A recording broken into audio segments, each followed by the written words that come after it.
So today we are talking about root cause analysis for non-traditional CTE pathways. And I am glad to be back with you. We've done several workshops together, and I'm looking forward to moving through our conversation today. The plan I have for our agenda is to go till 10 minutes to the hour, take a, just stand up, stretch break, and then come back and finish the second part in the hour. Um, I always want to preface conversations when we're talking about equity to remember that this is a big challenge, right? And when we start to think about equity, it can begin to feel a little overwhelming of like, it's all the issues, especially when we start talking about root causes and our brain is just going in a million directions of like, how do I solve all these things? And the answer is you can't. But what we want to do is figure out what can we have some control over, what can we have some influence, and then really invest our attention and our energy in those spaces. And then recognize that there are other places where we care about and we're concerned about, but we got to kind of let it go. So Stephen Covey, he's originally sort of popularized the three spheres of control, influence, and concern. Although I think I need to research this, but I think he was a secret stoicist. So if you've read anything about Stoic philosophy, this is essentially the philosophy of like, what can I control? What can I not control? And let's focus on that which we can. And so we'll pass it to Marcus Aurelius, Seneca, and Epictetus as the original authors of this ideology. So today we are specifically talking about non-traditional careers, and so there are certainly lots of different special populations groups that we care about with Perkins and our reporting. And so when we're talking about the strategies of how we can do a root cause, even though some of the examples and some of the conversation may be focused on non-trad, it can really be useful for any of the performance indicators that you have to address in your reporting. And so as we've talked about before, many of my stories are going to be tied to my experience as a woman in computer science and engineering. And so there's a bit of a slant and bias to my story because that's my experience, right? And so we'll talk about some of these. We'll have opportunities to talk about non-trad for both men and women. And I encourage you to, let me know where there are specific areas. So especially when we do the sort of practice analysis, if there's a specific, so I'll have some prompts, but if there are some specific areas where you're focused, Monica, Wendy, and Jeff, that you need in your area, let's do that, right? We can use this time to problem solve. It doesn't just have to be what the examples that I came up with. And so as you've all have worked together as a regional coalition, you've likely talked about your efforts, you've likely talked about your practices, the barriers that students face, and you've shared resources to strengthen your indicators about validity, the reliability and accuracy, and hopefully also your data collection systems. We know certainly that's a really big part of the requirements that you have as CTE, administrators and directors in our reporting. But we also know that to improve equity and access for students, particularly those in special populations, we know a few things. So first, we know that data needs to be ready to disaggregate across demographics for the special populations. And disaggregated data is data that's been broken down by detailed subcategories. So for example, what we want to really look at are like the marginalized groups, gender, what region of the state, and level of education as well. And so next, the data needs to be accessible to educators and administrators for reporting. And our disaggregated data, when we have data that we can break down into different subcategories, it can reveal deprivations and inequalities that may not be fully reflected in aggregated data, right? So particularly when we're talking about non-trad, is if we're just pulling data saying, here's what men are doing and here's what women are doing, unless we disaggregate by race or other special population measures, we may not see who's being served and who's not being served, right? And so that's why we want to be able to report so that we have some cross sections of that data. And sometimes it takes a little bit of work to get our data in that shape. I have met very few organizations who have the data in a way that you can like push a button and run a report and it just magically helps you disaggregate that. That's the goal, right? But usually it takes a lot of manipulation. And so that really leads to the third point here, is that we need to equip and train staff to analyze the data in search of these equity gaps because of intersectionality, right? That's the overlapping layers of systems of oppression and how it affects people. Disaggregated data is really essential to understanding student success. Because again, if we just look at women's participation in a pathway, but we don't disaggregate by race or ethnicity, we may see that whole, groups of people are not having access or opportunity or success in those pathways. And that gives us something to begin to question and dig in as a root cause. But then my final point here is that data alone, even if we have magical data that's clean and perfect, it won't help us improve equity and access for students. So we have to do something, right? And so while we're consistently working to improve our data, we have to also, in tandem with that journey, begin to address the barriers that students face. And so this is what we're going to be talking about today. How do we understand those barriers and begin to address them? And so last time we used a tree as a metaphor to consider non-traditional careers and pathways. And so when we do access our data, it helps us see the symptoms like participation, performance, completion, concentration, these kinds of things. But when we look deeper, we identify some of those problems like awareness or interest. And if I had a nickel for every time somebody said, well, they're just not interested, that's not a root cause. Like, may you take anything away, interest is not a root cause. There's the root cause is, why aren't they interested? Why aren't students aware of these pathways and programs? And so some causes include culture and climate, policies and procedures, and then bias and deeply rooted stereotypes and ideologies. And so that root cause, where we spent our time a month ago, it's that core issue. It's that highest level cause that then sets in motion the entire cause and effect reaction that leads to the problem, right?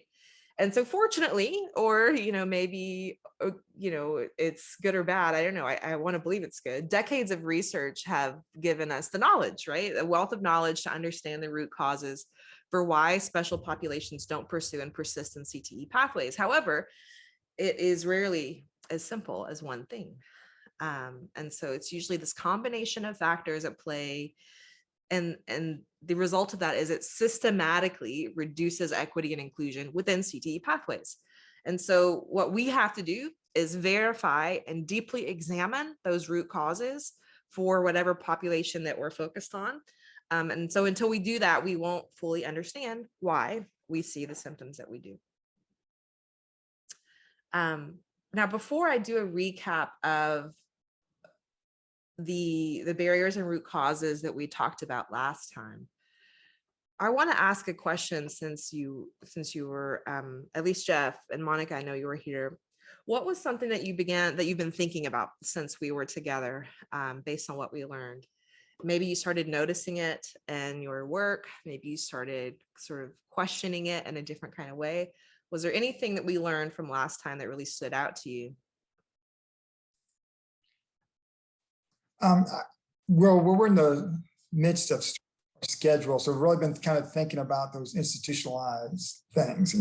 Is there something that we're doing right or wrong here that's going to help with this? So that's kind of where I've been since we've had our meeting. Good. Thanks, Jeff. Hi, Martha. I see you just joined us. Welcome. I apologize. I was on another call. Okay. I get it. Those jobs, they get in the way sometimes. Megan, I'm curious, and I apologize because I wasn't in the previous session. And I'm not going to say this correctly. You can correct my micro messages in here. But so an individual,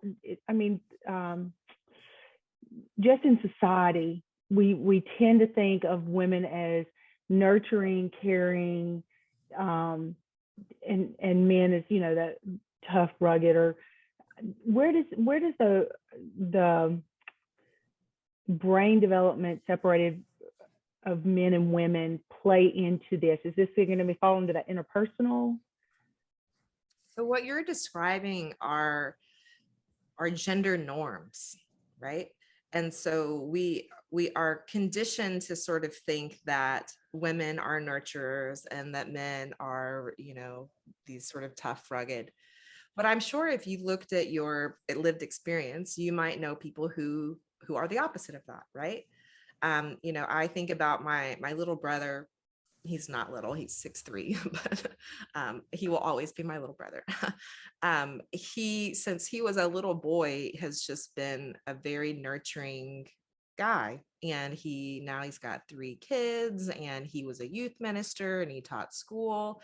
And he just like, he would like corral the kids in the neighborhood, and like, he just had a nurturing quality to him.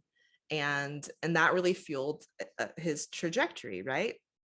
But I think he also faced some of those gendered norms of like, well, maybe I'm not supposed to be this way. And, you know, we think about what limits men from going into early childhood education, really ugly stereotypes that if men go into that somehow they are, you know, pedophiles, or all these like really ugly stereotypes.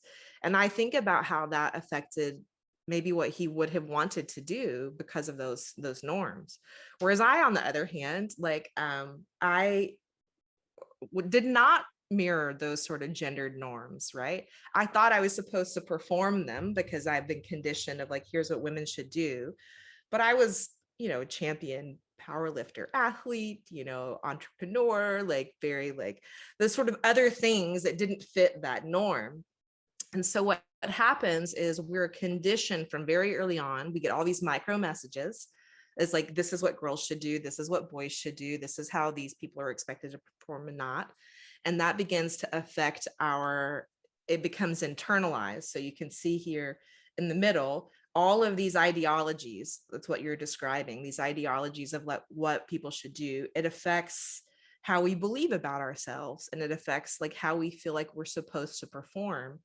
And so it then becomes sort of wired in our brains as expected behavior. I just read an article this morning through the Harvard Business Review that talked about how gendered stereotypes, and it's so deeply tied to this work, but it talks about how gendered stereotypes reduce women's confidence in STEM, right? And that's not new, like, but the way that they presented it was really interesting, because it's not that they aren't as good in math and science. It's not that they don't believe that they are, but because they've been conditioned for so long in their lives that suggests that men are better at math, they internalize that to think that they're not as good at math, right? And so that's how all of these messages affect overall. And so what we have to do is begin to challenge those stereotypes, right? Of like, it's okay for men to be nurturing. It's okay for women to not be nurturing, you know? No, and you gave some really good examples that made me get outside my box. I'm good. Yeah. That helped. Yes. And I think about, I met with a friend last night, and he's a surgeon. And I asked him, you know, like, what is it that you love about your job? And he's like, I love helping people, right? I love helping fix their, he's a ankle and foot surgeon. And so while orthopedics sort of gets this gruff, like, get in there and break it and fix it kind of thing, his motivation is that nurturing component of like, I love helping people feel better and to fix them, right? And so that's that dichotomy, and it's a polarity that we feel and that we pull against over time of what's appropriate. And these messages we get all over, right? Like, my grandma told me when I was in high school, Megan, you shouldn't be an engineer. Women aren't engineers. Like, that's a pretty explicit message, right? But it was based on her ideologies, her, you know, beliefs about what women should do in the world. And so we get those messages, whether macro messages or micro messages, and they affect us. That's a great question, Wendy. And so the challenge that we have is, how do we question them, right? Of like, is this something that's innate, or do we perceive it to be innate because people have been engendered, people have been taught of what's appropriate and what's not, you know?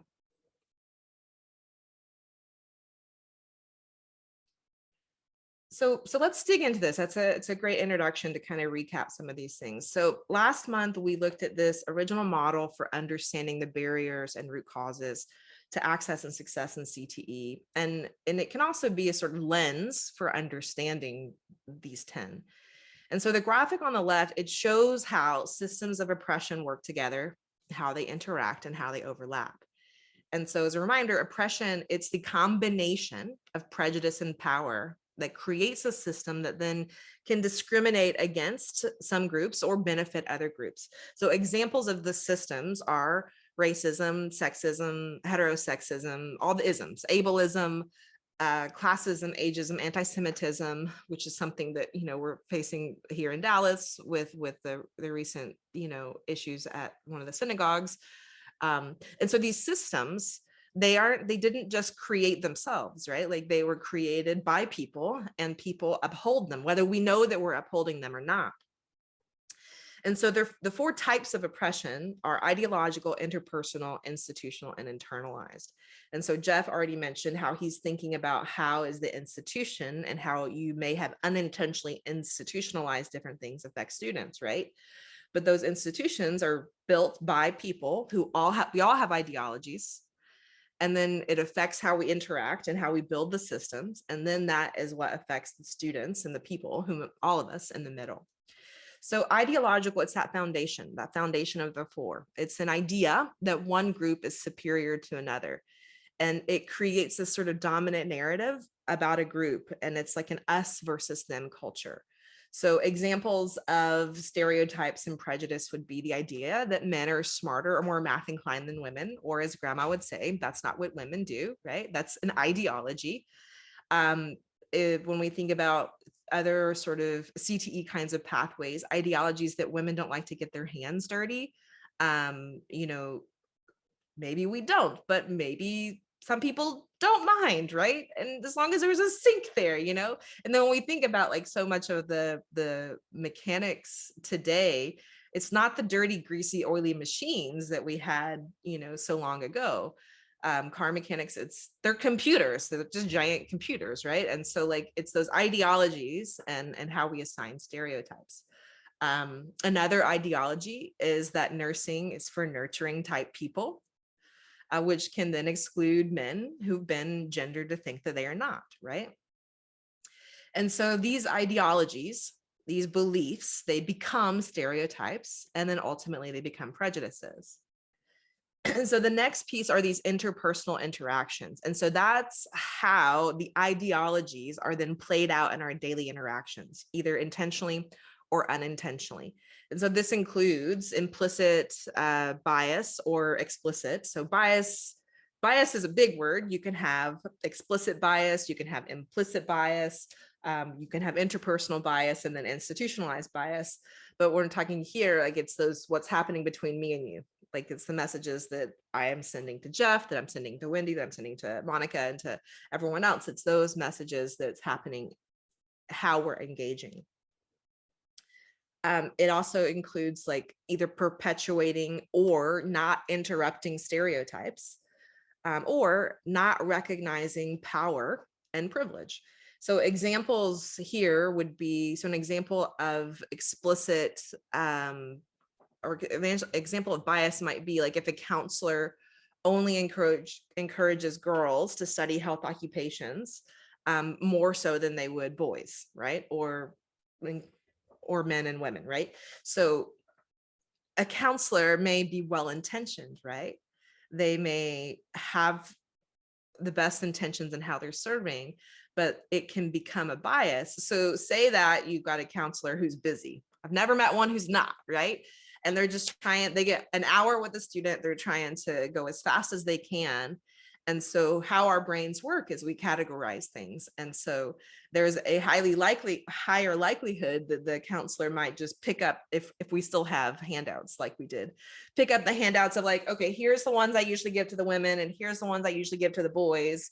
And it's sort of a pre-assigned, but that's a bias that then sends a message of that's reinforcing these ideologies. The next is our role models and mentors. So an example of role models and mentors might be when a girl who loves robotics only sees posters or guest speakers who are men. I think about the school where I did my dissertation, data collection, my research, and it was a high school project lead the way class, which again is sometimes uses good old Perkins funds to support that. The teacher was a woman, and she's also an engineer, and really a wonderful, lovely person who had no intention of sending negative messages. She was incredibly encouraging of the girls. But one of the first things that I did was like like an analysis of the environment. And she had all of these, like, a big shelf with all these robots, like very evenly spaced. And she had these cute little labels she named all the robots. And I looked at all the names and it was like Matthew, John, Robert. And I was like, hey, teacher, like, did you mean to name them all these like sort of Judeo-Christian like boy names? And she was like, oh my gosh, like I wasn't even thinking, like I just was like in a hurry, rushed, cranking out cute little labels. But even that subtle message of like how the robots are named can send this message of who belongs in that space, right? So it's having that cognition and awareness of little kinds of messages. So the third interpersonal one here is feedback and support. And so an example of this might be when teachers have or express higher expectations for some students than others. And what was interesting in the article that I read this morning, and I haven't finished it, but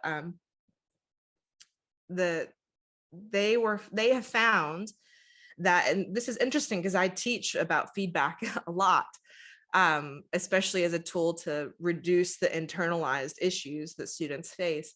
But their study is finding that even intentional feedback for women within science and math may not be as effective as we want, that it has to be very continual. Like you can't just tell a female student and say, hey, like you're great at math, and it doesn't stick, right? So because of the conditions of the stereotypes and the ideologies and how they play out, that the students likely need continual reinforcement and that sort of affirmation of like, hey, math is for you, you're good at math, even though they may be making 95s, but we still have to help remind them that like, and you're good at math. Because when we look at attribution theory has found that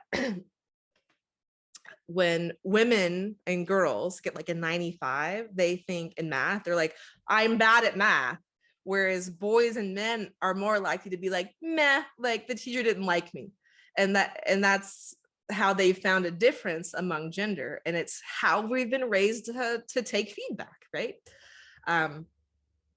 So the next level is institutional. And so institutional oppression, it creates that system of invisible barriers that limit people based on their membership in a certain social identity group, either as a woman or based on gender or based on race, based on socioeconomic status.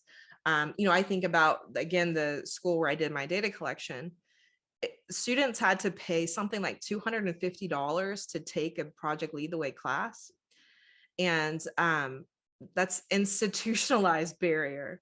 Now they had scholarships, but you had to ask for it, right? But that's still a barrier to have a student who is of need. And of course, as you know, in Texas, we build, $30 million football stadiums, but we can't help students cover their $250 Project Lead the Way costs. Like these are institutionalized barriers. So even though somebody said, oh, you can ask for it if you want, that you have all of these levels of power of like, how do I ask for that? What does that reveal about me if I ask? So again, thinking about those kinds of things. So the barriers, they are only visible to those people who are seemingly unaffected by it, right? So when if the system was built for us, if we've benefited by the system, we say, well, it works for us. I remember I was interviewing a woman once for a research study, and I said, can you tell me what it is that you do to specifically support, girls in engineering? And she's like, well, nobody helped me. Why would I help them? And I was like, okay, all right. Well, so you survived, yay for you. And probably someone did help you, whether you acknowledged it or not. But we have to acknowledge that even though we may have survived the system, we may be the outlier. So how are we looking to reduce the barriers in the system to help other people? So again, we may be unaffected by it because the system may have been built for us. And so if these the consequences of the system, if they accrue to laws, customs, practices, or just norms of the organization, it's oppressive whether or not the people maintaining those practices have those intentions. So even if we are part of an organization that creates policies, procedures, and norms that affect students, even if we aren't intentionally doing that, if we aren't dismantling it, if we aren't changing the system, then we somehow become, we're complicit in those. So it gives us a challenge to change it. So some examples of these root causes include like when institutions don't take an intersectional approach to data and analysis. So again, an example of institutional approach to intersectional data and analysis, the program I was in for my undergrad and my master's was funded. It was called Women in Engineering. And it paid for women who were getting bachelor's in math or computer science from Texas Women's University. We got a scholarship there, internships to TI. And then we went to Texas Tech and we got a master's in electrical engineering and then a job at Texas Instruments. And what's interesting about that is that there were about a dozen of us who were in the program. And I think altogether they mark it as a success. But when you look at who finished the program, there were 3 or 4 Black women who did not finish the program. They went on to get PhDs from other institutions. But there was something about the environment in West Texas that even though the well-intentioned, professors of the program, they worked so diligently to provide leveling for us, right? So a master's sort of assumes you have a bachelor's in it. And I know for me as a white woman in that program, I could go and say like, hey, I need a tutor. They gave me a tutor, but that tutor's not working for me. I need another one, right? So they did everything that they could to support me. And I felt incredibly supported. But then when we look at what maybe perhaps the Black women needed, they needed something else, right? But if they didn't disaggregate the data, if they just said, all right, well, we've got an 80% completions, 70, 80% completion, we're good. But when you disaggregate that and see, well, why are the Black women the one that aren't finishing? That's an issue of equity, right? Because that means that there's something that they need. There's something that's been institutionalized in how we created this program that we need to do something different to serve those women. And so that's why we have to disaggregate our data.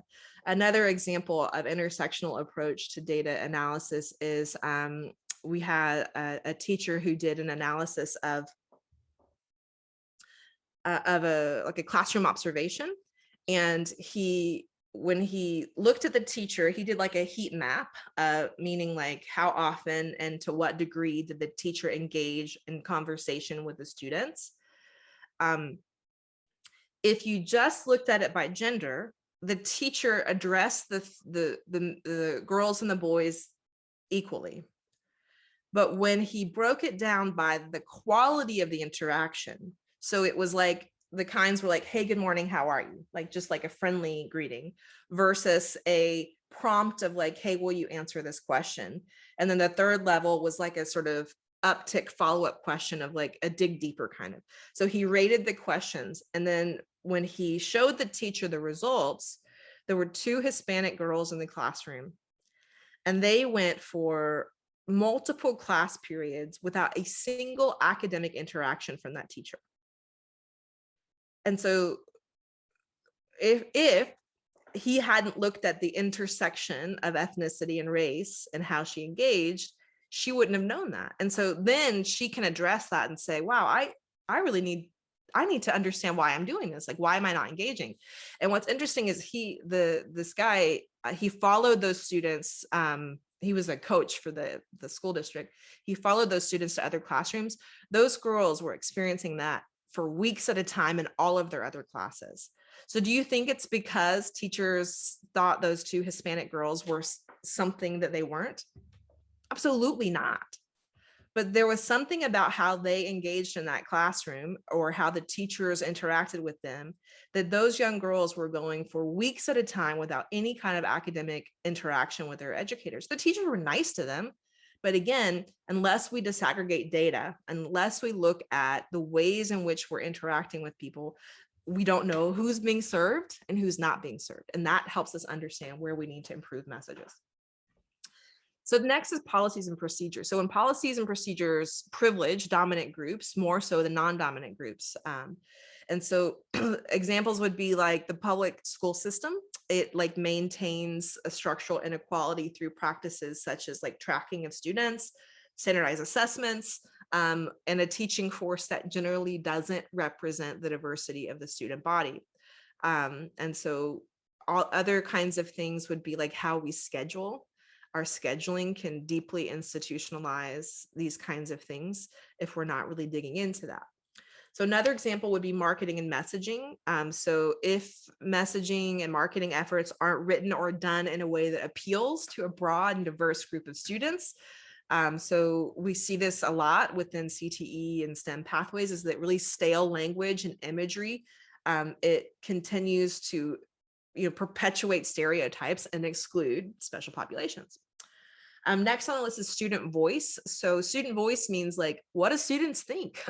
What are they telling us? What do they need? And so how do we incorporate their input into planning and improvements? Sometimes this really causes us to need to slow down and engage with students and see what they know. I'm working with a group, I think this is the Kansas group, and they really wanted to look at the marketing and messages of their CTE pathways, because the like just the language in their like course descriptions was just bland, right? Like not very descriptive. And so I challenged them. I said, what if you invited students to create like TikTok memes or whatever it is the kids are doing these days, right? Like about the course pathways, and that they market it and sell it. They're going to be the best marketers, and have the best ideas to sell these courses. And we can communicate in a way that engages with students. Hey, I think that's a great idea. We were just talking about that the other day about, that's one of our questions on our programs of study is, how are we marketing our programs to special pops? And Jeff and I were like, well, I guess we could do, targeted marketing where you just take a specific like race for a program that's underrepresented. But I think that's a great idea, especially in secondary, to have the kids marketing for you. I think that's awesome. Sorry. No, yeah, don't apologize for contributing.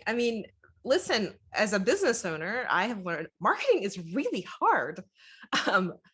And even when I was executive director of a nonprofit that offered free physics camps to girls, when I started, I was like, this is going to be so easy. Like everyone's going to want to come to these camps.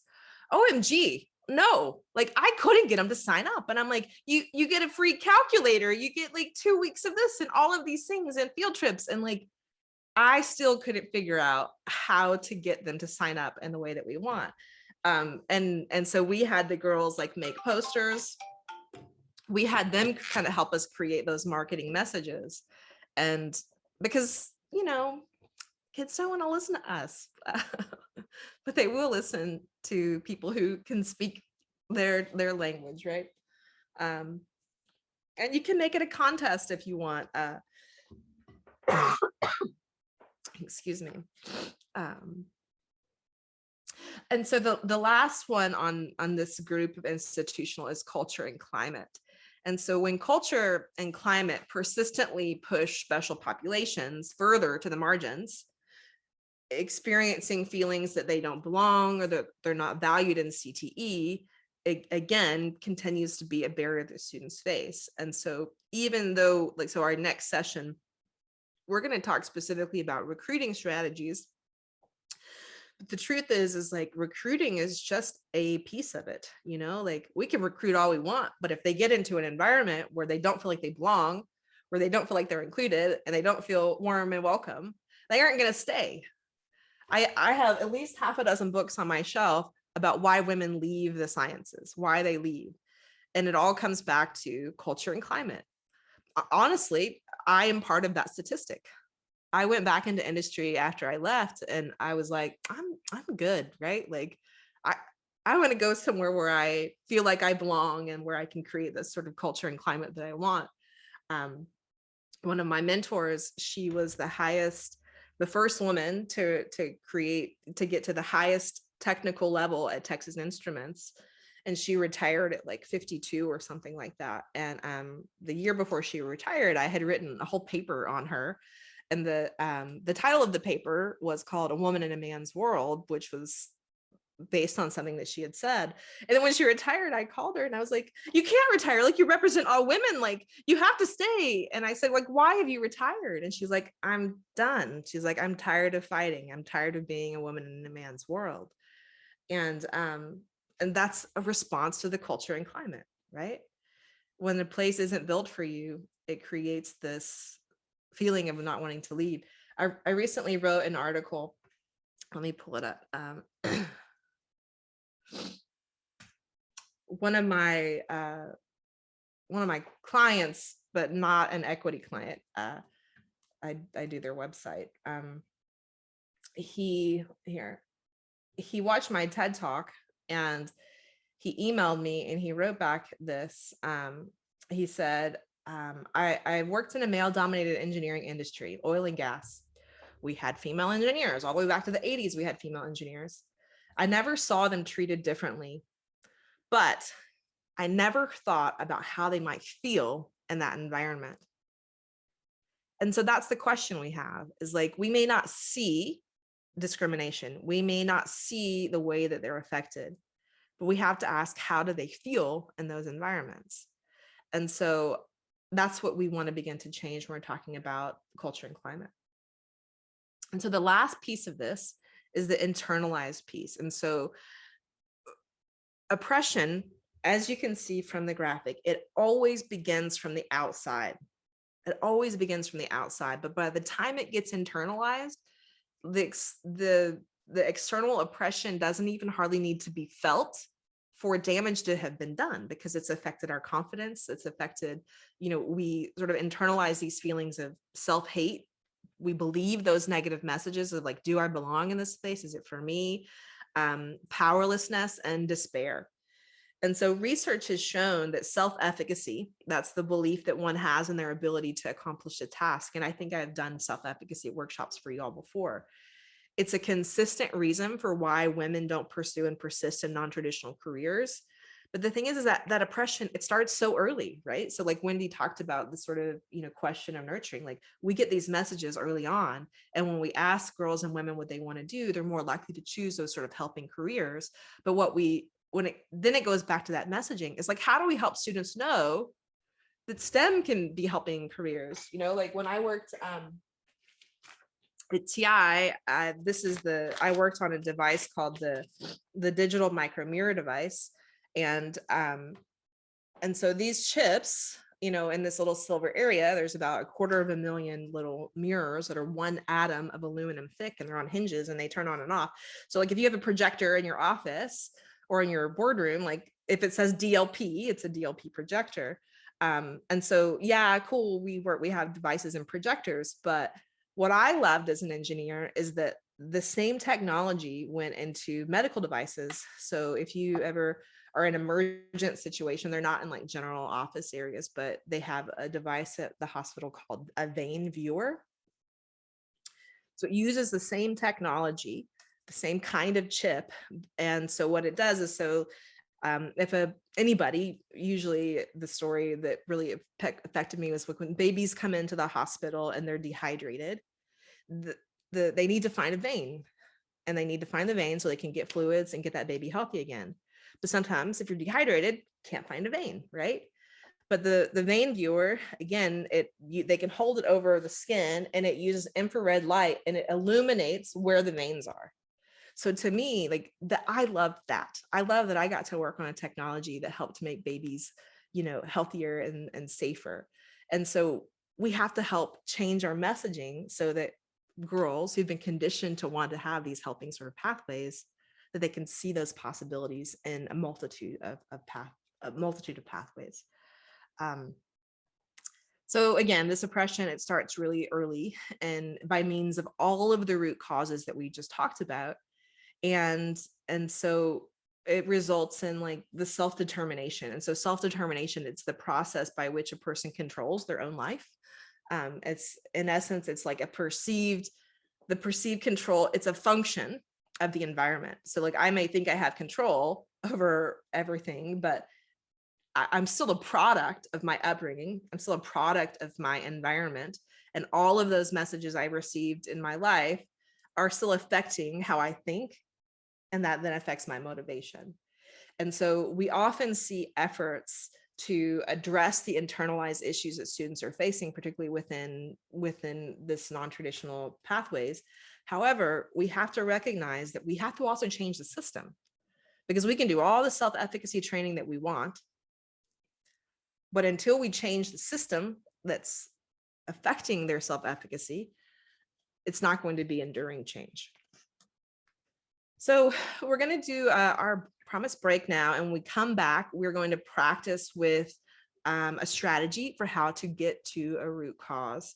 And so let's take a 10-minute break, and then we'll come back, and this next part will be interactive kind of brainstorming.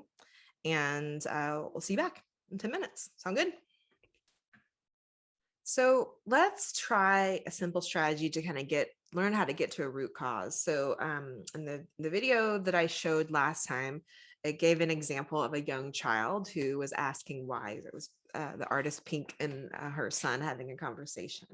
And so we know when young children ask why, like they typically don't accept that first response, right? Like they keep asking over and over, why? And so researchers have explored why young children ask so many questions, and they have concluded that children are motivated by a desire for explanation. They ask these why questions. Preschoolers ask these why questions, not to just prolong a conversation, but they want to get to the bottom of things. And so when it comes to equity and access and CTE, we've got to keep asking why. So we need to channel our inner preschooler and get to the bottom of things. We need to find those root causes. And so we're going to examine the 5 why template, and we're going to practice it. And so the goal of a 5 why template is to ask why as many times as needed. So even though it's called 5 why, you could ask why 4 times and get to the bottom, or you could ask it 10 times and get to the bottom of things. But so the way it works is you ask a question why, and you get an answer. And then you use answer 2 as the prompt for the next question. Well, so why is that the answer? And then so on and so forth. And so you get to a point where you may have a variety of root causes at the end. And then the challenge is to go figure out, well, is this true, right? And so again, we're going to ask why and use that answer to prompt the second question. So let's practice this. Now, I have an example here that we're going to work through based on the Perkins Quality Indicator 5S1 for special populations. And so the first question and then answer I have here is, so why are special populations attaining recognized post-secondary credentials disproportionate to all CTE students? A response would simply be like, well, they aren't in pathways that lead to credentials. Okay. So then we ask, well, why are special populations not in CTE pathways that lead to credentials? And what's a response that you might think of? So why are CTE why are special populations not in CTE pathways that lead to credentials? Oh, so they're not signing up for them. So I don't know if that's another one. So obviously they're not signing up, but I don't know if that's the next one. And then the root cause for that is they don't see the value of them in them. Yeah, those are all great ideas, right? So we might say, well, they're not signing up, so they're not interested, right? So that maps to what you just said. And then we ask, well, why aren't they interested? Well, the language, one reason, like this is just a pathway of questions. So one response may be that the language used to market CTE pathways doesn't appeal to them. We don't know if that's true, but we could make an assumption that like whatever they're reading isn't making them want to sign up for it, you know? And so then if we take that question, well, why isn't the language used to market CTE pathways? Why doesn't it appeal to them? So a response to this might be that you're using non-inclusive language and imagery that perpetuates stereotypes. I always think You have the wrong people writing the material. yeah. Or it just hasn't been updated in 30 years, right?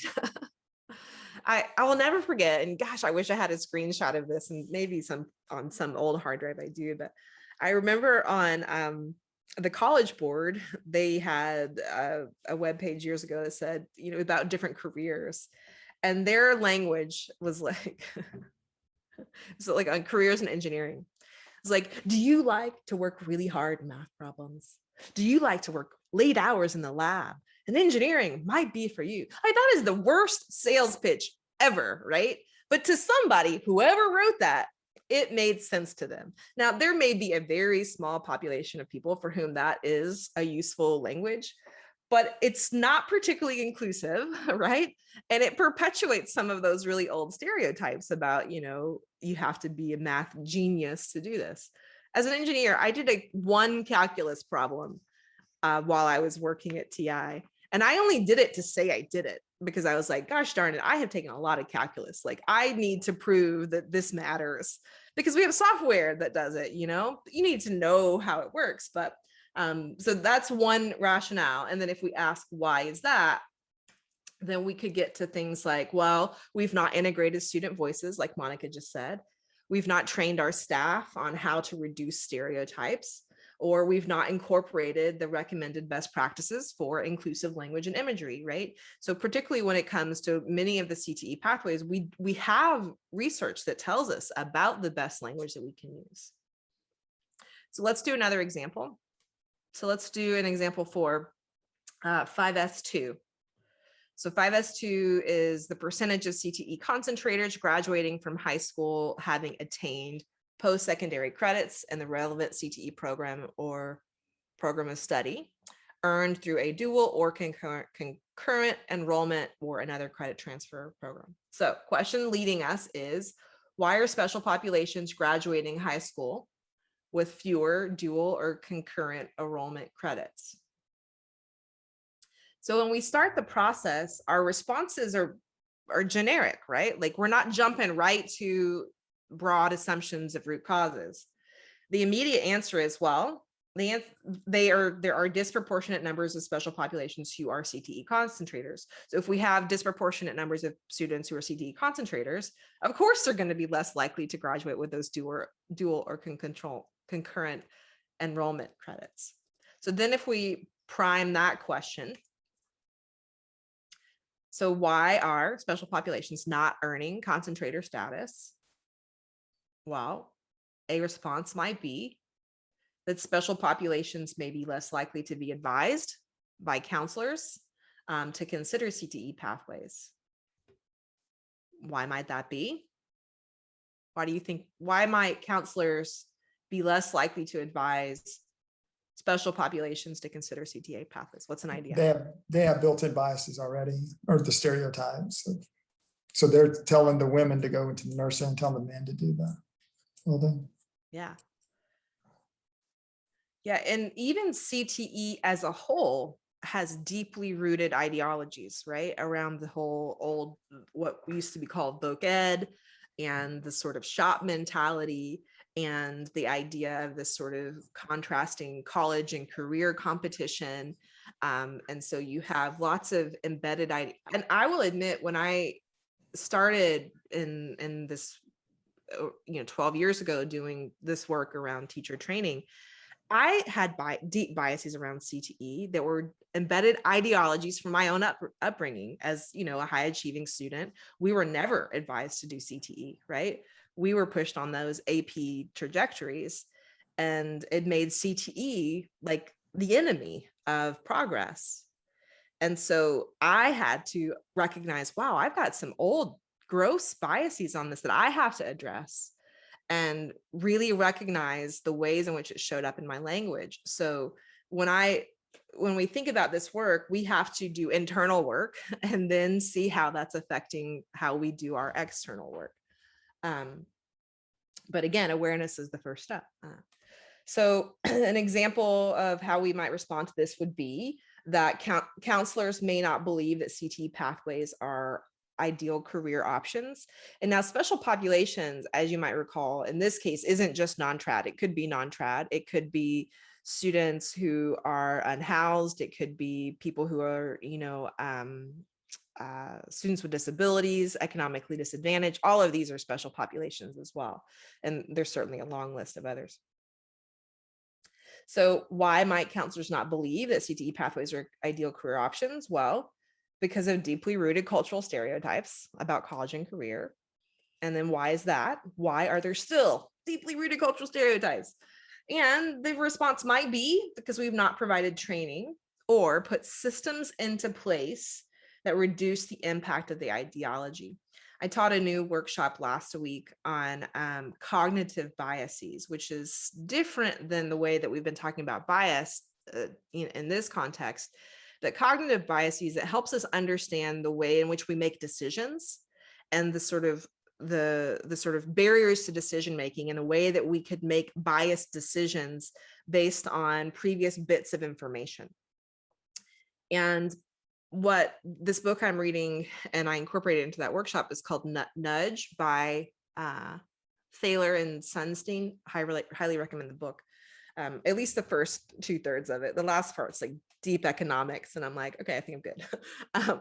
But what's so interesting is that their whole thesis is like, if we want to change the way that ideologies affect us and the way in which we make decisions, we have to change the environment.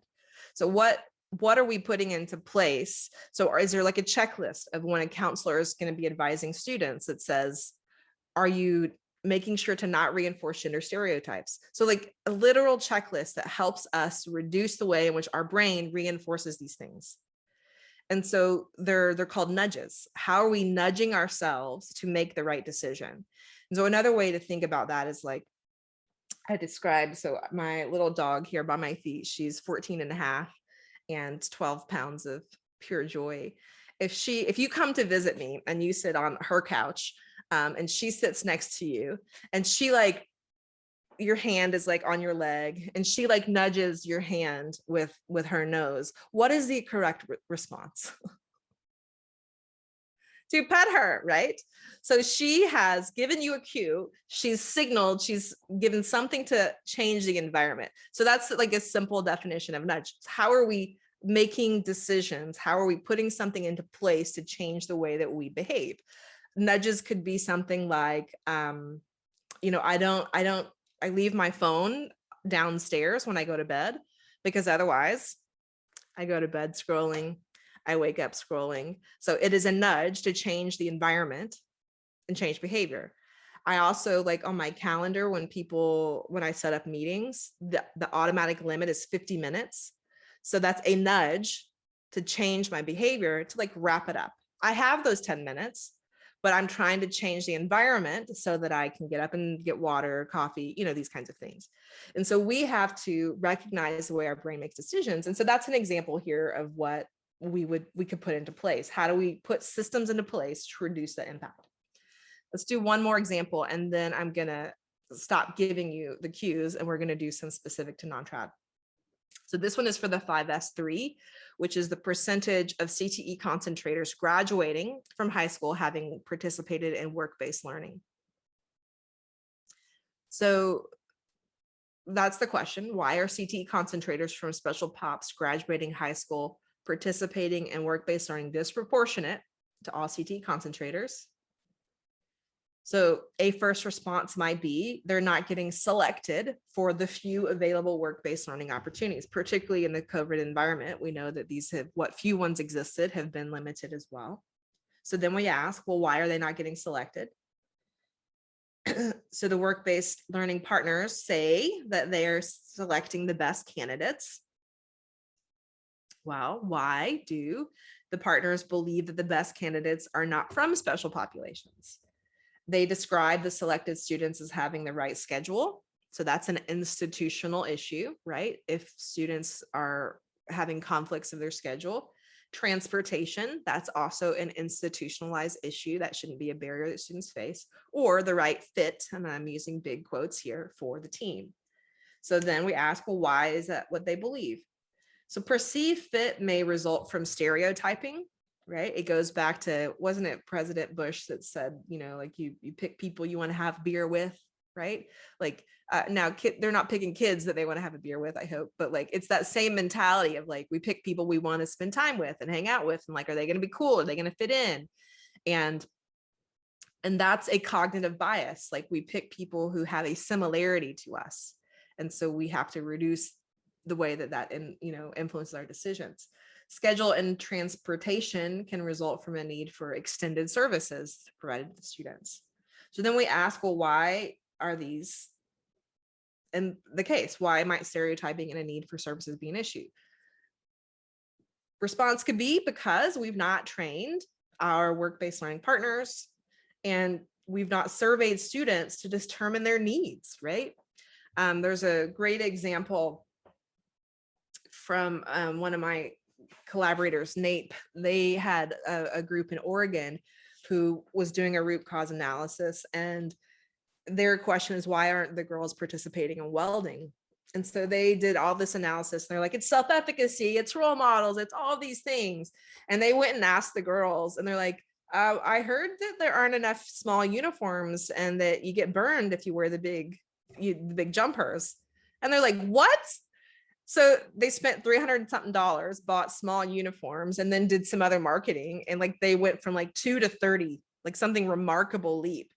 And they would have never known what the students need until they ask, because they never thought to like inventory the size of the uniforms, because, you know, they got a V-neck, and when you're welding, it could burn, you know, your neck, right? So we got to ask to know what they need. So let's try this with 4S1, which is our non-traditional program concentration indicator. So again, the percentage of CTE concentrators in career and tech ed programs and programs of study that lead to non-traditional careers. That's what I just read. So we're going to focus on this and do this 5 why. So again, the Slido is just the screen, but let's just talk this out. So let me ask this. So Jeff, Wendy, and Monica, the prompts I am giving are for engineering, tech, and nursing, but what's a specific pathway that you're thinking about right now? We don't have to use my example. We can use your example. Megan, my first question, and y'all may have already addressed this, is what do those identified special pops look like? So when you talk about, so I see here, you're talking about in this engineering technology, you're talking about specifically women, right? And so do we identify that special pop first, or do we identify the issue first? So here are the list of special populations from the legislation. I'm gonna screenshot that.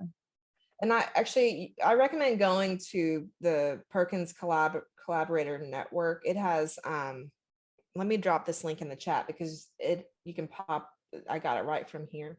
Okay. I mean, you can screenshot it, but let me give No, that's good. So that link, the PCRN network, Perkins Collaborative Resource Network. So you can pop up in here. These are the special populations, and these have changed when the Perkins was reauthorized a couple of years ago. Some of these designations changed a little bit. For the most part, they're the same. They've just changed some of the language. And then for the core indicators of performance, here are the things that we're talking about. And so for Monica, the non-traditional program concentration is 3P1, not 4S1.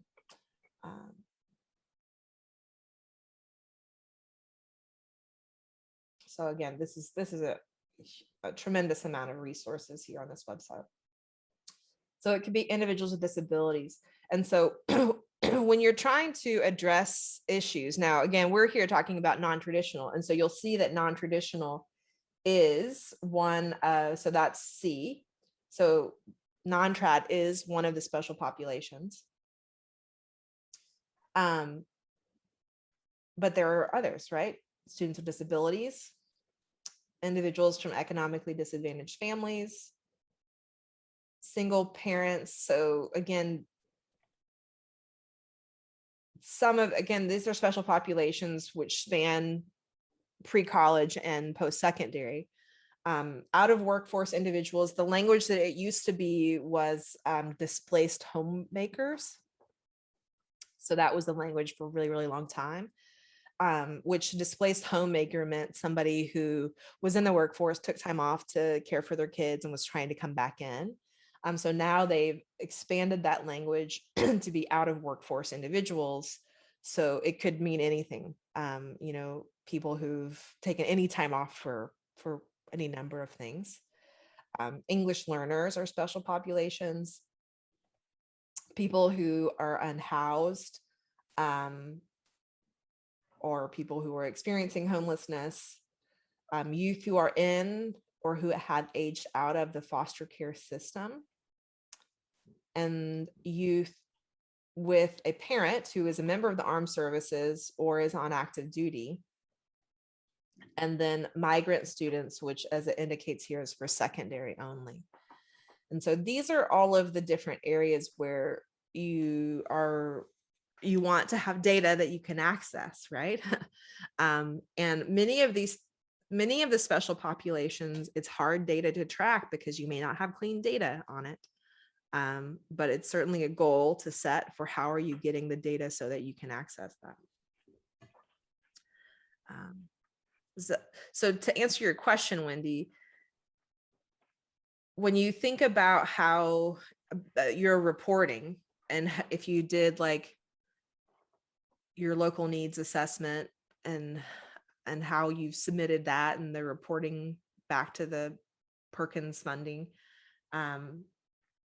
you typically have some designations of what is it that you're doing to support students in each of these pathways. Does that sound familiar? Oh, absolutely. And that's one of our goals, mine specifically in my head, that I need to sit down with Mr. Holcomb and say, here's specific populations that we need to, I guess, do one of these 5 whys on, and then move forward in addressing them specifically, which we probably already have been to some degree, but I love this deep dive. So good.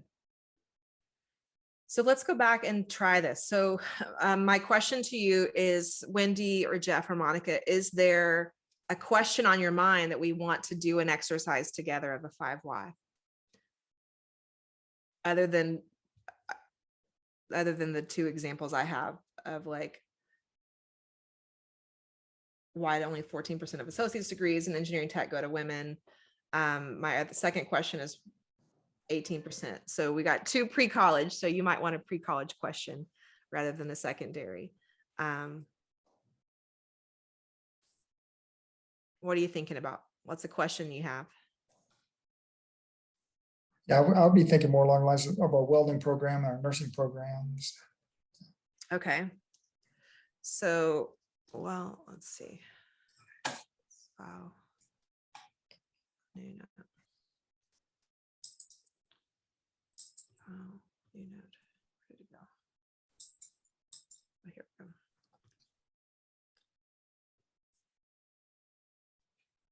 So let's try, whoops, I'm trying to drag something over here. So welding, let me make this bigger. So the question would be, why aren't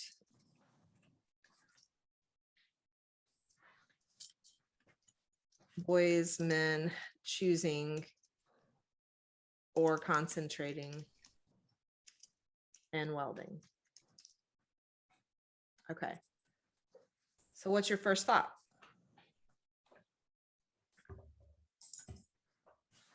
Okay, my first thought. I'm is trying to, why- I gotta get my perk stuff resubmitted. So I'm just doing that real quick. Okay, go for it. Wendy, what's your first thought? Is that a special pop? So yeah, so men are non-traditional. I'm sorry, I wrote men. I'm so sorry. Women, Women. girls. Okay. I Okay, don't- okay, I don't that know makes what was better wrong with sense. my I'm sorry, head. I was still looking at this, and when I look back up, okay. I was thinking nursing and welding at the same time. And so that's why thank you for correcting me. So what it is non-traditional for women and girls. So thank you for correcting me. So why aren't women, girls choosing or concentrating in welding?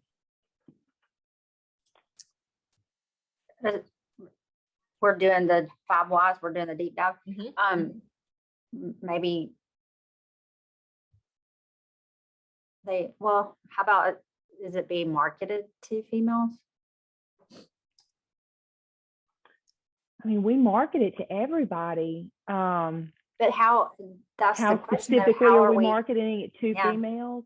You know, I've had conversations because we do have some females, absolutely a minority of females, but we do have some females that have come through our welding program and are excellent welders. And on occasion, I've grabbed them and I've said, okay, why did you take this class? I don't know, I just wanted to weld. And so maybe I just didn't know the right questions to ask, because I said, okay, well, how am I going to market welding to other females in our parish? And universally, they've all said, oh, I don't know, Miss Plants, I'll have to think about it. And we've never gotten back around to that. So are we marketing specifically to girls? Maybe that's what I need to ask. How do I market specifically to girls? What does that look like? What does it look like? Who's Yeah, doing so how that do you well? market? Do you have like handouts, or like how are you marketing? So typically, you know, and of course, COVID has put us through this anyway. So typically we do presentations at the schools to grade level meetings. Last year we marketed by doing virtual meetings for program groups, like we did welding, maintenance, and carpentry all together. And we had like 7 different nights, and we pushed those out to all students of Bossier Parish high schools, to say, please join us to learn more about that, about, you know, this specific group or this specific group of CTE programs. And so we did that as a just I mean, we didn't pull any special pops to send that to directly. We sent that to everyone, and then we had those discussions an hour each night for 7 different nights with whoever, you know, came. And then, but my follow-up question is, who were the presenters, and did you use videos, and did you, you know, like who's presenting could be, I mean, could you pull up a girl and say, hey, I took the welding class and this is what it did for me, or, you know? So no, so we did use admin and teachers. So Dr. Spillers did the intro, and then our teachers spoke about their programs. Dr. Spillers had some highlights from those, you know, with just like we're doing here, where she told about the programs, what opportunities students had for IBCs and dual enrollment, what the class looked like, and the teacher would give their overview. So I don't know how that fits in our why, but you're right, we did not have maybe non-traditional, but that would have been who showed up. How would we have marketed it on the front end to get more females to show up, I think is really the question, because whoever showed up from our general announcement wouldn't have necessarily been targeted marketing for a special pop. So the question that I'm hearing out of what you're saying is, so this is what you did to market. So then why didn't the girls respond to those efforts? So why might they not have responded to those efforts? Didn't see the value, or it didn't appeal to them. Why Yeah, didn't it and appeal to them? I'm sure this dives down into your own biases. I have no interest in welding. I love my girls that do. I have 2 daughters. I've never told them they couldn't do something they love to do, whether it was, you know, traditional male dominated or not. So what's interesting to me about welding is I would love to learn how to weld because there's so many art things that you can do. And, you know, as a DIYer, like welding is a really valuable skill. My dad can weld. My uncle is a welder for the city of Dallas and has been for, I don't know, 20, 30 years, something like that. Hey, that's a different level of marketing. I would have never thought of art. I would have never thought of DIY art until you just said that. Exactly. I mean, maybe, but that's just a different level of marketing. And see, Megan, when I've been in those welding shops, and I love my instructors, and I love what my kids learn to do. And we do have some. We helped load up before the holidays. Somebody had created an iron dinosaur, I think, or dragon, that the dad came by and got. It was huge. It fit in the back seat and took up the whole seat. But for me to walk into the welding shop, I don't like looking at the fire. I don't like the smells of the metals. Okay. I don't like the smells of the carpentry shop. So, and I'm recognizing those are my own biases. But what you're I don't know describing, that I don't think I've ever told a kid, why would you do that? But have I specifically target recruited girls? I don't know how to do that. Tell me how to do that. well, what you're describing, which might be what other people experience as well, is like you like literally have an aversion to the environment. And it could be based on deeply rooted cultural stereotype. You could just have like a sensitive nose, right? Who knows? I have a sensitive nose. But we have to think about like, why does that space smell, right? Does it need to smell? Is there an issue? I don't spend a lot of time in welding spaces, so I don't know how they smell, but like, if the space is dirty, does it need to be dirty? Our shops are immaculate. I mean, I think it's a true, and the instructor and I've had this same conversation, because knowing, and that's one of the things when one of the former recruiters would say, if you don't like fire, if you're scared of getting burned, you know, welding may not be something that you would want to choose, because you're dealing with fire. You're a welder is at some point going to get burned, especially if they don't use the proper PPE. But there is a smell in there, just like there is a smell in the kitchen, just like there's a different smell in the wood shop, where some people may love that smell. My carpentry instructor, I'm sure, would tell you he loves that smell. I don't like the smell of the carpentry shop, but it's what's interesting in what you just said is a challenge that we face with so many marketing issues. What you just described starts with the price tag. The price tag is you might be burned.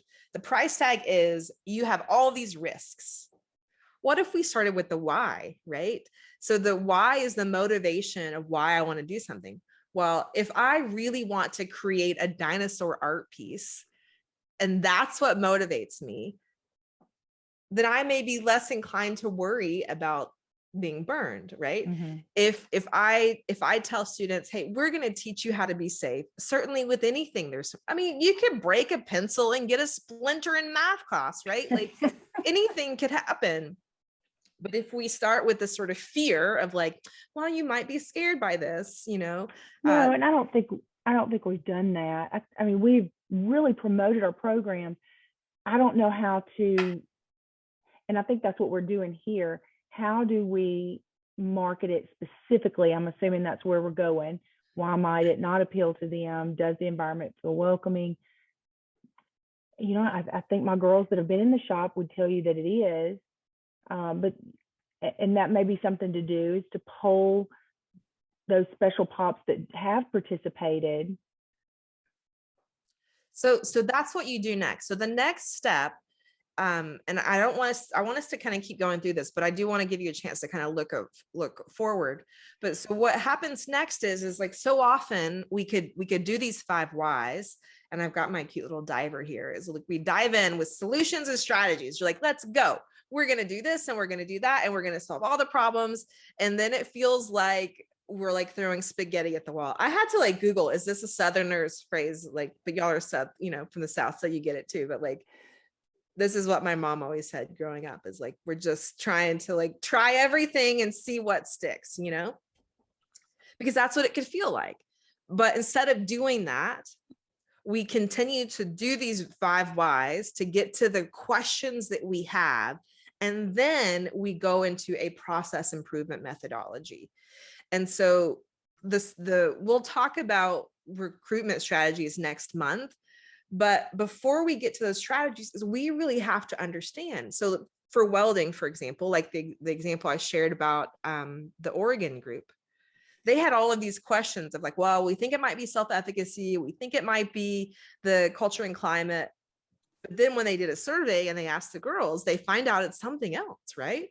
So we have to go ask the questions to really get to that root cause, because that root cause of what we do, that's just what we think.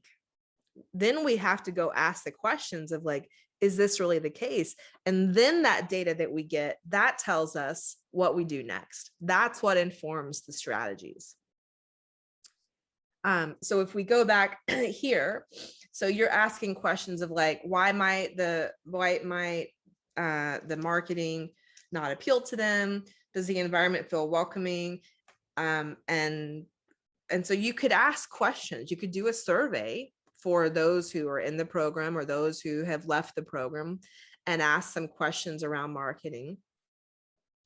And what's so tempting to do in this process is to jump to solutions, right? We go through this process and we're like, oh, we've got all these ideas. Let's just create a whole marketing campaign. But that's where we have to stop. Let's see, I've got another cute little photo here of like holding our horses, maybe another Southern thing. But like, we don't want to just jump to those solutions, because if we jump to solutions, we don't actually know if we have the right questions yet. So where we stop in this process is where we take some time to go ask the questions. So Wendy, your question earlier is like, so what's the question that we start with? Do we start with special populations? Do we start with what? So here, and this is a process improvement methodology. And this is called a 6 Sigma. So you may certainly have heard of that before. But why we have to take a method approach to solving this is that systems are designed to get the results that they get. So if we wish to change the outcomes for our students, if we wish to improve equity and access for special populations for non-traditional students, we have to change the system. And so an improvement methodology like the 6 Sigma, this is crafted for addressing root causes. And so 6 Sigma, it's a set of techniques and tools for process improvement. There are other process improvement strategies, but not all of them are focused on root causes. So like you maybe have heard of Lean 6 Sigma. So Lean 6 Sigma is like 3 parts of this, but it's not root cause focused. It's just focused on the sort of tail end of this. And so this methodology has 5 parts, and it uses the acronym DMAIC. And so the first is to define. That's what's important. And that's the question that Wendy was asking. So we define our purpose, such as increase the percentage of CTE concentrators graduating from high school, having attained, whatever measure we want, and increase the percentage of CTE concentrators, female welding CTE concentrators graduating from high school. So that may be your defined goal. So then you go to measure, so how are we doing? This is where we dig into our disaggregated data to identify the equity gaps. We want to look at the program level.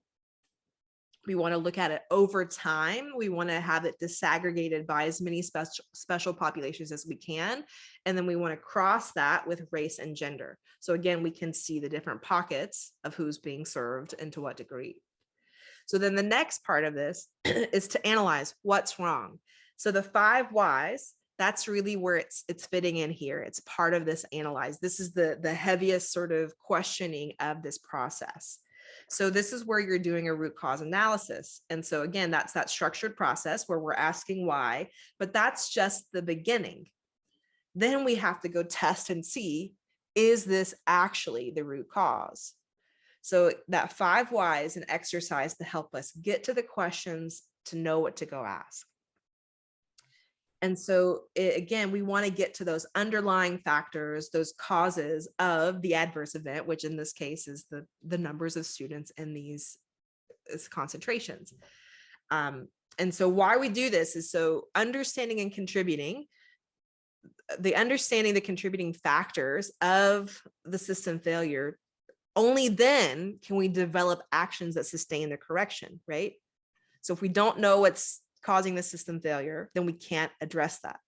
When we understand it, we can address that, and then that's going to have a sustained correction for the issue. So then after we've developed that, we move to this improved stage. What needs to be done? So once we verify the root causes, we can then design targeted and strategic interventions to address the barriers and issues. So that's where we come up with our great marketing examples, where we have those different efforts. That's where we begin to look at the environment, that how students experience going into the welding or construction labs. That's where whatever it is that's a result of what we found in that analyze phase of what's wrong, like what's the issue. Then we begin to think about how do we improve that. And then the next piece is control. How do we guarantee performance? How do we sustain the efforts? And so this phase is really about measuring efforts, about reflecting, and then making a plan to repeat the process for continuous improvement. And so really the heart of this effort is identifying those root causes. It's identifying the root causes for barriers to access and success, and then taking broad corrective actions to address those very specific needs to your state, to your region, to your community. And so this process is, you can do it yourself. You can work with organizations like my own, or Advanced CTE has some stuff available. And I have a bunch of free tools on my website that I can share with you that kind of help you move through this process as well. And there are a million books on Six Sigma. So far, there are none written specifically for, Perkins quality indicators, but yet on my to-do list.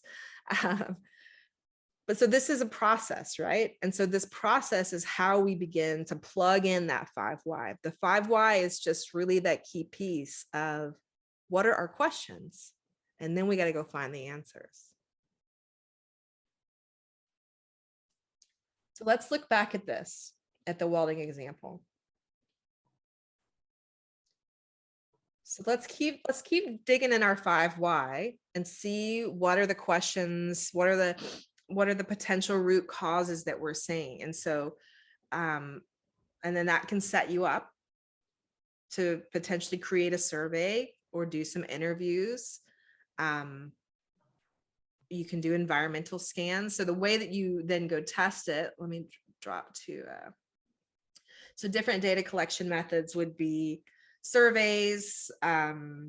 Again, the collection method depends on your question, right? So based on what we're talking about so far, probably surveys, focus groups, interviews are going to be the best data collection tools. Also environmental scans. So that's like observations of space. You could even take a group of girls with you for a walk and just say, tell me what you notice, right, about this space. What feels good to you? What doesn't feel good to you? Like, it's a way to get input from them. And Wendy, they may agree with you, right? And then that gives you an opportunity of like, well, how do we overcome this sort of aversion to the space.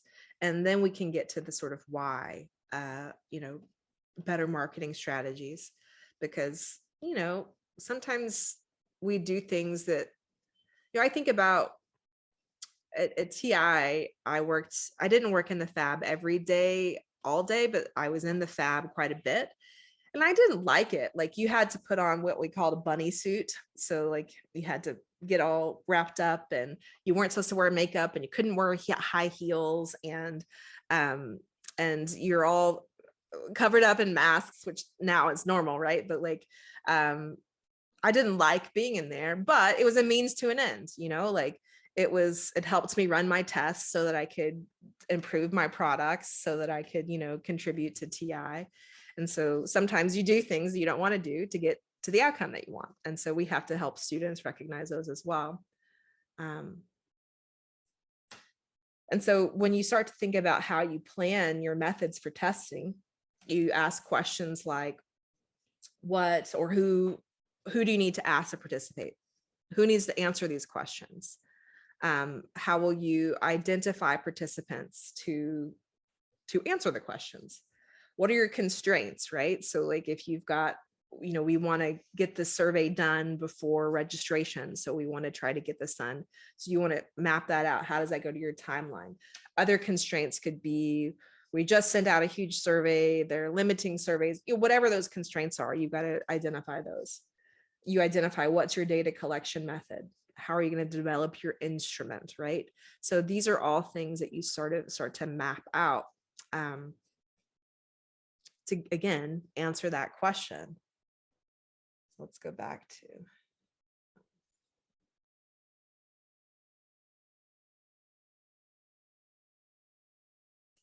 methodology. So what questions, what are you thinking about between our welding example and how you can use this process improvement methodology to get to the bottom of things and then take some strategic steps to move forward? What are you thinking about?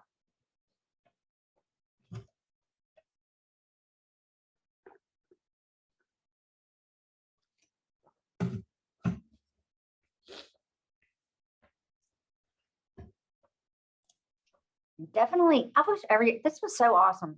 Martha, we need to do this again. Everybody needs to be on this. You definitely need to, you're going to have buy-in from, it can't just be Wendy and Jeff. Like you have to have buy-in from your educators, from your, it's not just going to be Wendy, make all these changes, Correct. You're absolutely correct. And understanding where those gap analysis are very important in terms of making the changes. I think last week in that webinar that we were in, the workshop we were in, Wendy, they were talking about this, alluded to some of these same things in that workshop as well. And it kind of comes back to working, identifying some of those, where those gaps are. And we don't do a good job of doing that, and then working through the whys of that as well. I agree. Wendy, I meant to tell you at the beginning, they are going to offer that counseling workshop again, so more people will be able to participate. Are you talking about the one Octave put on? Yes. Okay. Last week, I think it was. Advanced ACT. Oh, advanced ACT. Okay, I don't know about that one.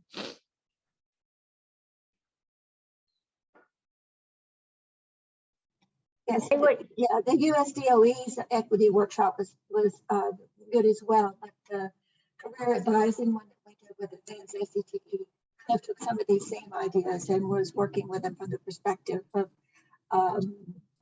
the student voice, identifying student needs, and being more responsive. Yeah, advanced CTE is created as a great resource on student voice, and I can. If you were in that workshop, you probably got the link to that resource. Let me see if I can find it. They did.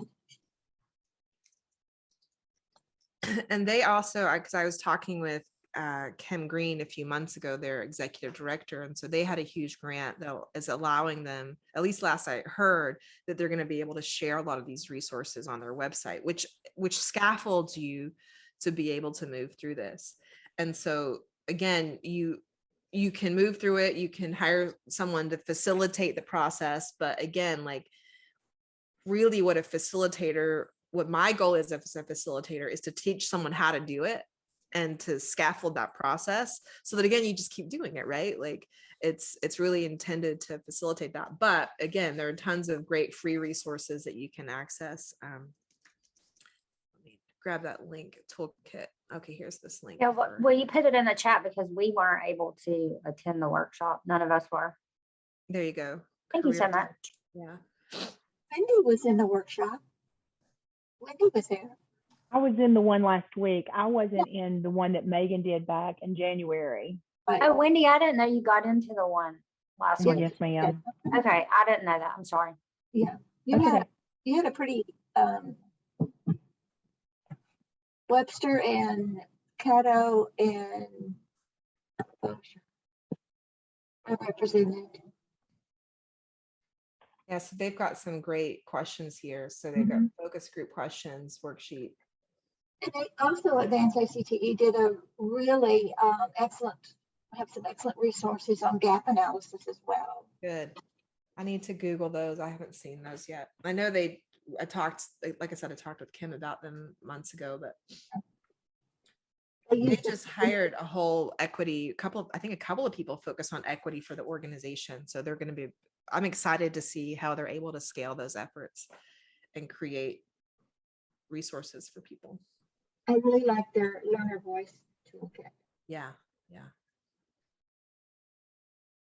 I need to add it to, I have a website where I curate all things non-traditional careers. So, and I just dropped that in the chat. I need to add that student voice tool here. So on this website, I have like some of my equity gap analysis tools. So like what is a root cause, how to do a SWOT analysis, a SOAR analysis, and SMARTY goals. So these are all free downloads, tools that you can use for that process. The slides that I've gone over today, I haven't published this content yet. Actually, I prepared it for an Octave workshop that got canceled. So I'm hoping I'm going to get this on my website pretty soon, but I'll send you all a PDF of the slides today. So you'll have a record of that. Right. And then what other questions do you have?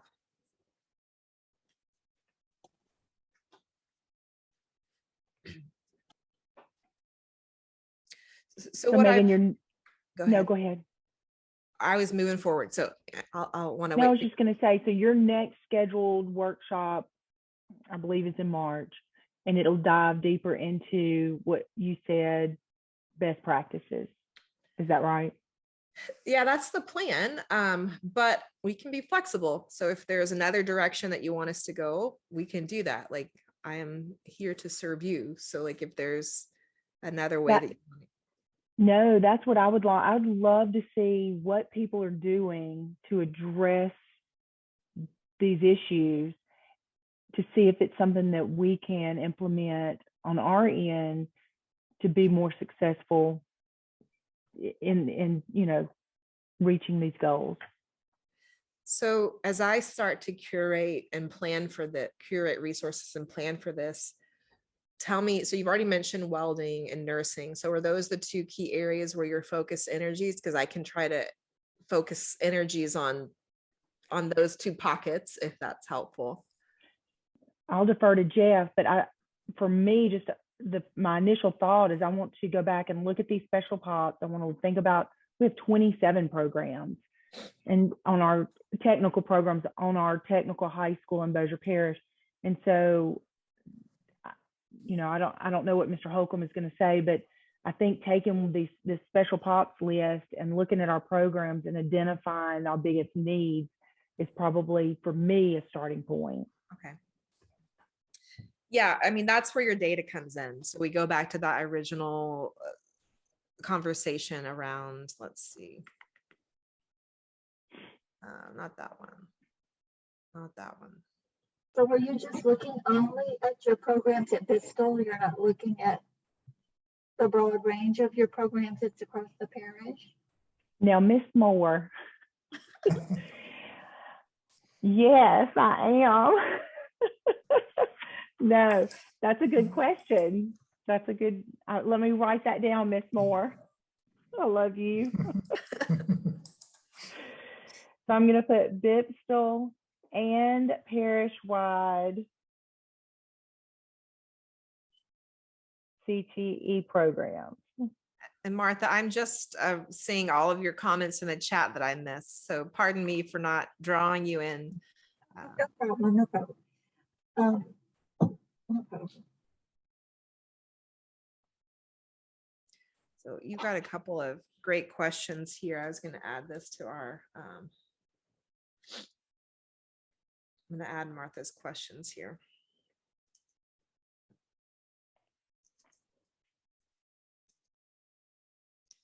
Okay. Let's see if I can drop all that back in the chat.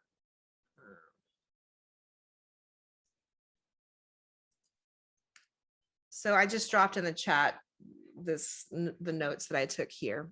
So you can save the chat if you want. So Allison's added cybersecurity at BIPSI. Okay. So I need to make a note here of cyber security welding. Okay. Next time. One other question I asked Wendy and Jeff, just because they represent a parish together, are your programs at Bristol fully subscribed? Or did you have space for additional enrollees? You know, I'd have to look at numbers. I know many of our programs do have waiting lists. They're full with waiting lists. Mm-hmm. And then we do have some programs that we have a hard time. A good example is going to be our hospitality and tourism program. We struggle with getting students to sign up for that program.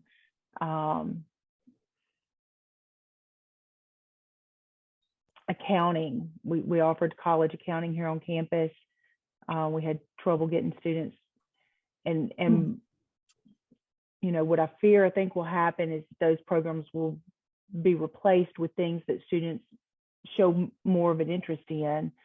And in fact, the hospitality teacher and I have talked about, you know, the recruiting efforts made for that program. We took the video that was of the hospitality and tourism program that was within the recruiting video, and we pulled out anything we thought students, you know, wouldn't find favorable. One of the scenes was the students learning to make the beds in the hotel. We pulled that out. We tried to focus on front desk and those things so that they didn't look at it, because I've literally been in audiences where the kids giggled when they see those certain things. And so I mean, that's the one I'm thinking of specifically that we have a hard time filling. You know, gosh, as I run up and down the halls in my mind, I think most of our programs are doing pretty good, but we continue to grow. And ag programs, we added ag science this year. We've expanded our electrical instrumentation into 2 separate programs where it started 2 springs ago as a joint effort. I was just wondering if you know, how you were using your occupational data from your workforce development boards and to help develop your programming. I'm sorry, Ms. Moore, I'm having a hard time hearing the whole conversation. I said, I just wondered how you, and this comes back to how are you using your workforce development boards 2 ways to help you identify your business programming schools and in the parish. But secondly, how are you also using them to? Martha, we can't hear you. Your mic quality is kind of cutting in and out. Sorry. Well, I'm in the office today, so for the intent of that not happening. I guess my question is, so, and I think it goes back to helping you understand your data.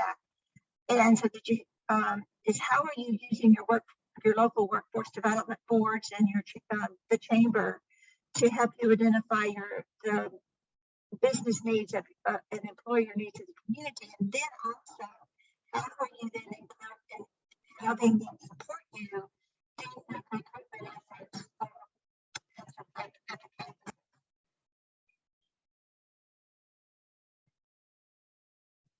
Yeah, we lost you again, Martha.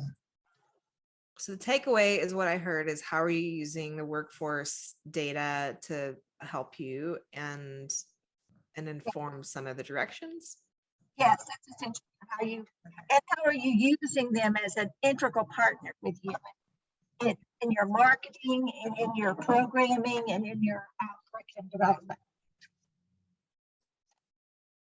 Yeah, Wendy, you may know if Jada did stuff in the past, but I don't think we've done any of that since I'm here. I think the advisory boards work closely with the teachers and on what they will be instructing. But as far as the overall programs, I don't know. Wendy, do you have anything else? Yes, Jada worked, I know, with Angie White, with Louisiana Economic Partnership.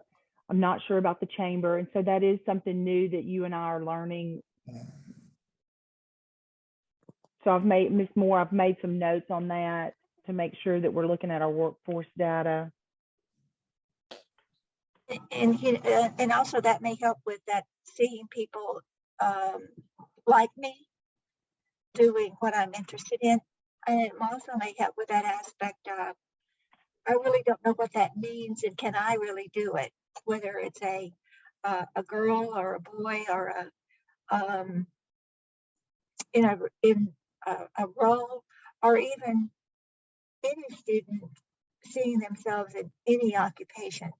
Sometimes if they don't know what that is, don't know that that's a real thing, and hearing someone describe something is not is good, but if it's someone who actually does it every day, it makes it's a difference, particularly if you're thinking about something that is unusual, or it's an area of expertise that you really need people to be thinking about in the future, where we're really headed with our jobs. And that comes back to, looking at who's involved, the student, as Megan's talking about, being informed about what our data is, who are the groups that are missing from participation, and then delving into the whys of that.